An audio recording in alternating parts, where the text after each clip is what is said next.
21의 생각 이세영입니다. 현세의 고통이 극심할수록 낙원에 대한 사람들의 열망도 커지는 법입니다. 토마스 모어가 유토피아를 쓰던 16세기 초반의 영국 사회가 그랬습니다. 가혹한 법률, 무의도식하는 귀족, 전쟁에 몰두하는 왕, 목초지를 만들려고 농민들을 내쫓는 지주들. 이런 현세의 연옥 안에서 모어가 그린 유토피아는 핍박받는 인민들의 꿈이 오롯이 현실화된 공간이었습니다. 모두가 농업에 종사하고 6시간만 일하고 여가 시간엔 책을 읽거나 악기를 연주하고 모든 재산이 공유되며 외부 침략에 대항하는 경우를 제외하곤 일체의 전쟁이 금지되는 말 그대로 자유와 평등, 환대와 평화의 공동체였습니다. 오늘 바로 이 유토피아에 대한 이야기를 해볼까 합니다.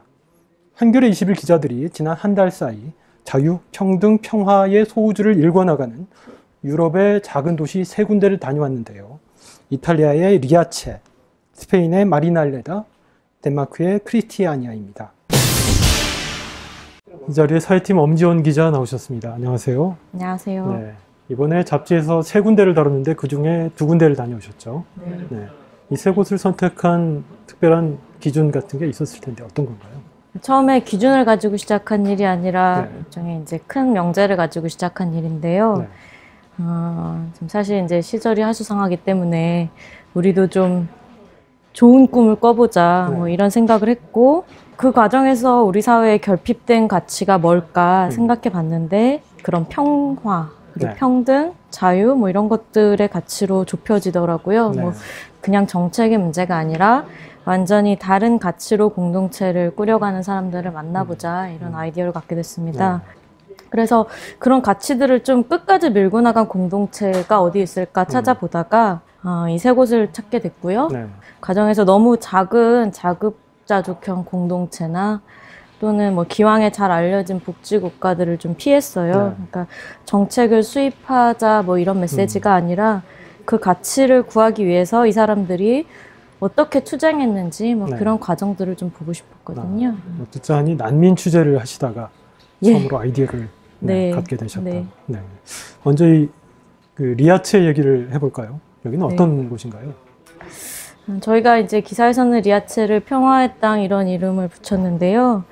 사실 처음에 알게 된 거는 난민 취재를 하다가 독일의 영화 감독 빔 벤더스가 이 지역을 소재로 해서 다큐멘터리를 만들어서 그 부분에 좀 감명을 받아서 한번 취재를 해보자 싶었는데 역시 이제 많은 관심을 받고 있더라고요. 근데 이 지역은 주민이 1,700명밖에 안 돼서 사실 좀 시라고 말하기에는 조금 작아요. 그 1,700명 가운데 270명이 아프리카, 아랍 출신 또는 아시아 출신의 난민들이에요. 그 이탈리아 남부에 원래 이주민들이 많이 있는데요. 그 대부분은 이주 노동자로 살고 있거든요. 그러니까 우리나라의 이주 노동자 현실하고 크게 다르지 않은 삶을 살고 있는데요. 근데 이 지역, 그 리아체라고 하는 지역에 살고 있는 난민들은 좀 다른 삶을 살고 있습니다. 이 사람들을 리아체에 오게 되면 처음에 무상으로 주거를 제공을 받고요. 그리고 집을 받은 뒤에는 어쨌든 날마다 이탈리아 학교에 가서 애든 어른이든 이탈리아와 함께 이제 문화를 배우게 되어 있어요. 그리고 여자들 같은 경우에는 수공예를 배워서 리아체를 떠나서도 기술을 가지고 먹고 살 수 있게끔 도와주고 있고요. 그리고 남자들의 경우에는 이제 뭐 봄, 여름에는 어쨌든 농사를 짓는다든지 아니면 지역에 사실 젊은이들이 많지 않아서 건축 일을 한다든지 이런 식으로 생계를 유지하고 있거든요. 그래서 한마디로 이제 난민들이 현지 주민들을 섞여서 이웃으로 같이 살아가는 곳입니다. 흔히 이탈리아 남부 하면은 이제 북부가 이제 공업 기반 지역이고 남부는 이제 농업을 위주로 해서 살아가는 지역인데 소득도 낮고 박탈감도 크고 근데 이런 지역에서 어떻게 그 이주민들과 이렇게 갈등 없이 공존하며 살 수 있는지 참 궁금해요. 사실은 이제 어떻게 보면 이제 2가지 측면인데 이제 휴머니티란 측면이 있겠고 또 한 가지는 필요의 측면이 있었던 것 같아요. 이 지역이 원래 산업이 발달하지 않아서 이주민들이 많이 찾아오는 곳은 아니거든요, 이 도시는. 그런데 난민들이 대부분 이제 이탈리아 반도 끝에 있는 시칠리아 쪽으로, 시칠리아 섬을 통해서 들어오게 되는데 1998년에 쿠르드족 난민들 200명이 배 한 척을 타고 해류를 잘못 타고 들어와서 이 지역에 들어오게 됐습니다. 네. 근데 그 과정에서 이 지역 주민이었던 도메니코 루카노라는 사람이 이 배를 타고 온 쿠르드족 난민들에게 주거를 이제 빈집을 제공해서 살게 해주는 뭐 그런 식으로 시작을 하게 됐는데 이 지역이 1970년대부터 이제 산업이 없기 때문에 주민들이 많이 이민을 가서 북미 쪽으로 이민을 가서 그래서 빈집들이 많이 있었거든요. 네. 그래서 그런 빈집들을 기반으로 해서 난민들을 살게끔 도와줬고 그런 것들을 좀 더 발전시켜서 그 도메니코 루카노라는 사람이 네. 협회를 하나 만들었어요. 그게 우리식으로 말하면 미래의 도시라고 하는 이탈리아어로 하면 스타푸투라 뭐 이런 협회인데요. 예, 그 협회를 만들었고 협회를 기반으로 해서 아까 말씀드렸던 그런 정착 사업들을 형성했고요. 그리고 그 사람이 결국에는 그 협회를 만들었던 사람이 시장으로 출마해서 2004년에 당선이 됐죠. 네. 그래서 이 지역은 좀 뭐라 그럴까 통합이라는 걸 굉장히 중요하게 생각해요. 네. 그러니까 난민들을 이주시키는 거, 그러니까 우리나라 같은 경우에는 난민들을 일시 보호한다 약간 이런 느낌이 강하잖아요. 그런데 통합을 중심으로 해서 난민들을 이주민들하고 1대1로 결합시켜서 이 지역에 뿌리내릴 수 있도록 도와주거든요. 지역 주민과 1대1로. 예, 예. 그래서 수공예 워크숍을 한다고 아까 말씀을 드렸는데 그 수공예를 할 때 미리 지역 주민들에게 그 수공예 과정들, 그러니까 유리공예, 뭐 뜨개공예 이런 것들을 가르쳐주고 그 주민들이 이 사람들에게 가르쳐주고 그래서 같이 상점을 운영하면서 관광객도 맞이하고 뭐 이런 일종의 상행위와 관련된 기술들도 가르쳐주고요. 뭐 이런 식으로 난민하고 주민이 같이 삶을 살 수 있게 되는 거죠. 식사도 같이 하고요, 항상.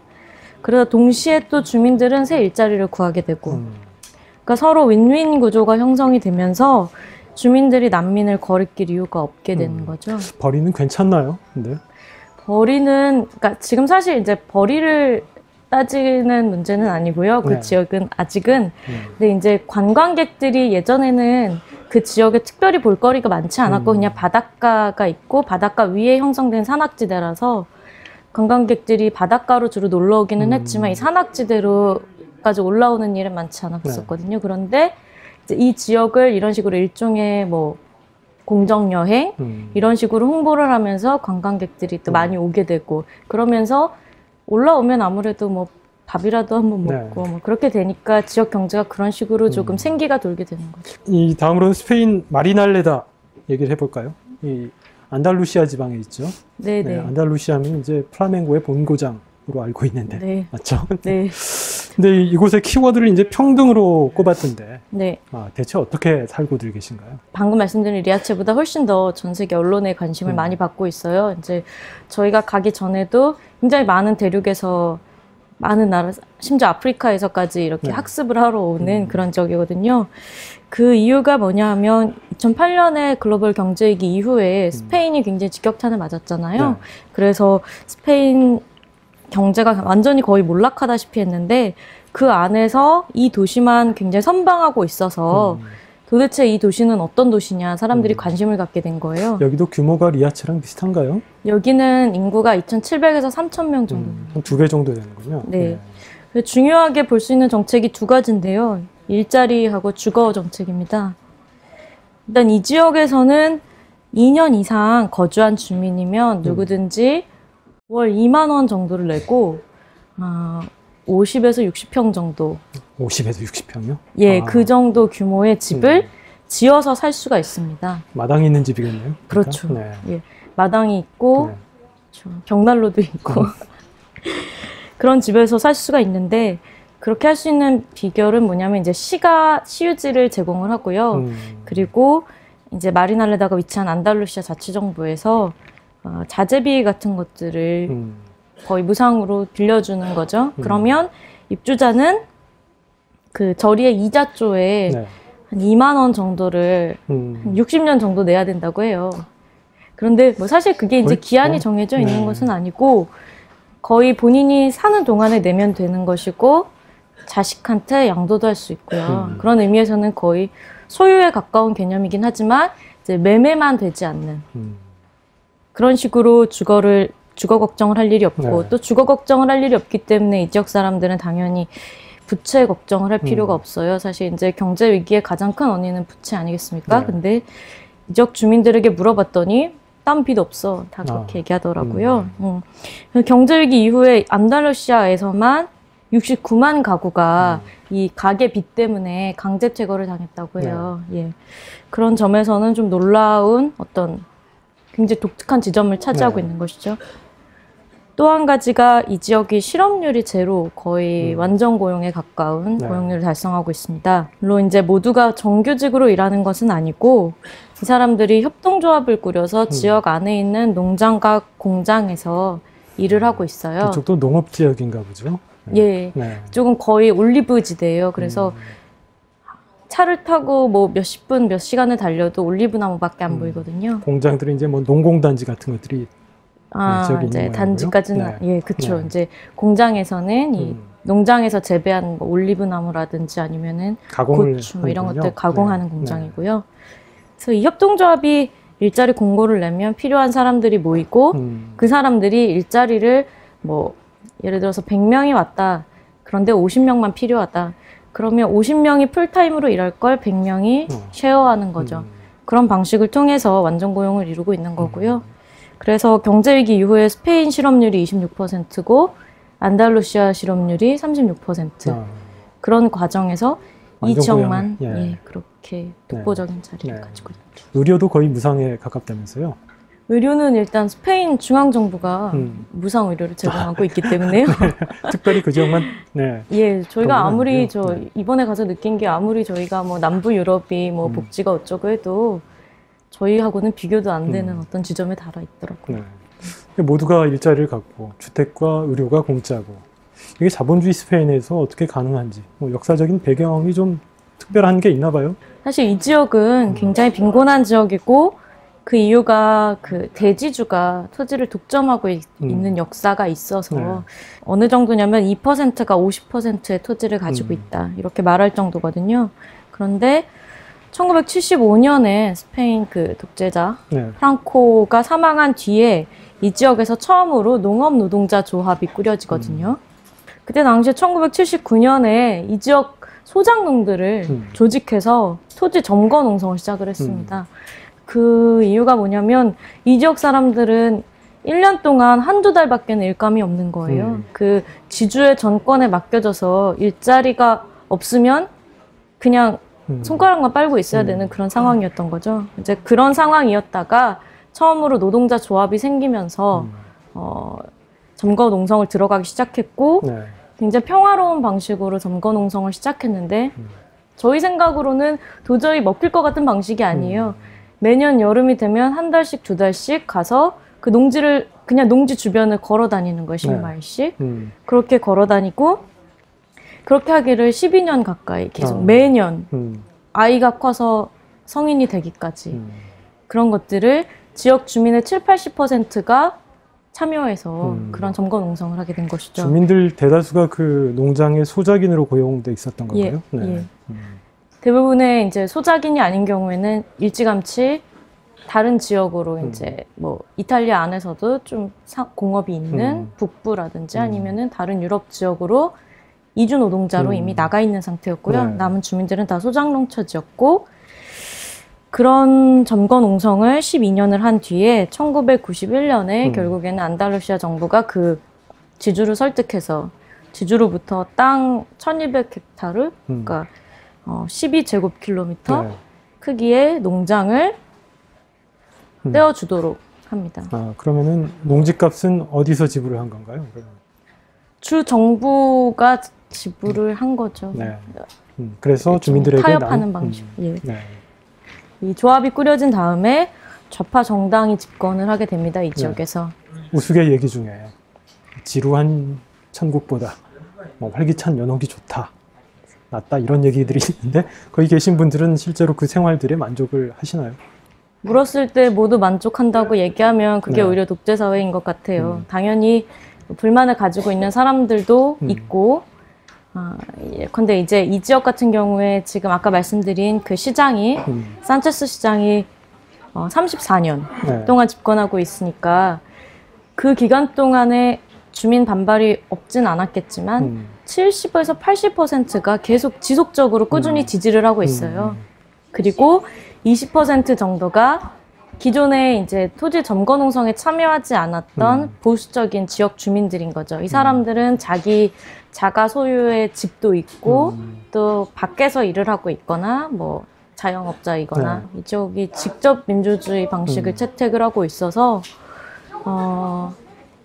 중요한 아젠다가 있으면 주민들이 한 달에 2-3번 정도 모여서 시장이 중요한 정책 브리핑을 하고 거기에 관련해서 표결을 하는 방식으로 의사를 결정을 한다고 해요. 근데 민회 같은 것이군요. 예, 그렇죠. 근데 그런 집회에도 젊은 사람들이 많이 참여하고 있고 또 반대 주민 같은 경우에는 그런 자리에 나와서 의사를 표현할 수 있기 때문에 사실 좀 지루하더라도 그리고 사실 제가 받은 인상은 그거였어요. 한국 사람이라면 여기 와서 못 살겠다. 못 살겠던가요? 예?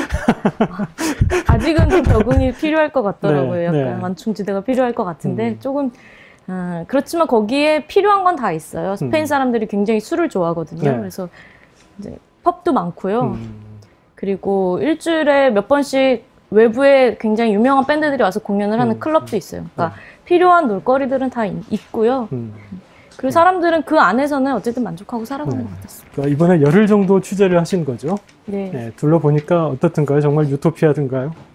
뻔한 얘기긴 한데 제가 그 지역에서 받았던 인상은 뭐냐면 삶 자체가 유토피아일 수는 없을 것 같고 그렇지만 그 사람들 마음속에 다 유토피아를 하나씩 가지고 있다는 인상을 받았어요. 그런데 뭐 누구나 사람이 자기 안에 어떤 꿈의 세상을 가지고 있는 거 아니냐라고 말할 수도 있는데 과연 우리 사회에서 누군가를 길에서 자꾸 물어봤을 때 네가 상상하는 사회는 어떤 사회니라고 물어봤을 때 거기에 답할 수 있는 사람들이 얼마나 있을까요? 지금 이 편집국 안에서 누구를 붙잡고 물어봐도 100명에 1명이 답하기 어려울 것 같아요. 그러니까 그리고 그 사람들은 자기들이 상상했던 세계가 있고 그 세계를 만들어 가기 위해서 기꺼이 희생을 한 거죠. 왜냐하면 12년 동안 토지를 점거하기 위해서 매년 여름 떼약볕 아래서 걷는다는 거 누구도 이게 가능할 거라고 생각하지 않았던 싸움을 하고 결국엔 그걸 쟁취해낸 거고 그러면서 이 세상에 유토피아가 있다. 그리고 거기가 지금 여기다라고 믿고 있는 거. 그 정신이 유토피아인 것 같더라고요. 그래서 결국은 유토피아는 자원의 문제가 아니라 우리 사회에 사실 넘치는 자원이 있죠. 자원의 문제가 아니라 결국 뻔한 얘기지만 상상하고 희망할 수 있는 그런 힘, 그 힘 안에 내장되어 있는 것 같습니다. 이번 주 특집은 정면 대결로 치닫는 노동계와 정부의 갈등을 다뤘습니다. 철도노조가 30일 파업을 풀기는 했지만 지난 22일 경찰의 민주노총 강제 진입을 계기로 얼어붙은 노정관계는 쉽사리 해소될 기미가 보이지 않습니다. 민주노총의 후속 총파업 예고에도 청와대와 정부에선 여전히 강경론만 판을 칩니다. 대통령은 대체 언제까지 귀를 틀어막고 있을 심산인 걸까요? 기획은 정치 사회적 현안의 최전선에 서 있는 종교인들 이야기입니다. 불교, 천주교, 개신교 전문가 3분이 나와서 최근 벌어지고 있는 종교계와 정부의 갈등, 정치와 종교의 관계에 대해 심도 있는 대화를 나눴습니다. 참석자 중 한 분의 말이 인상적입니다. 종교인은 한의 사제다. 사회의 아픔을 어루만지는 것은 종교인의 사명이다. 21의 생각 오늘은 여기까지입니다. 지금까지 진행의 이세영이었습니다.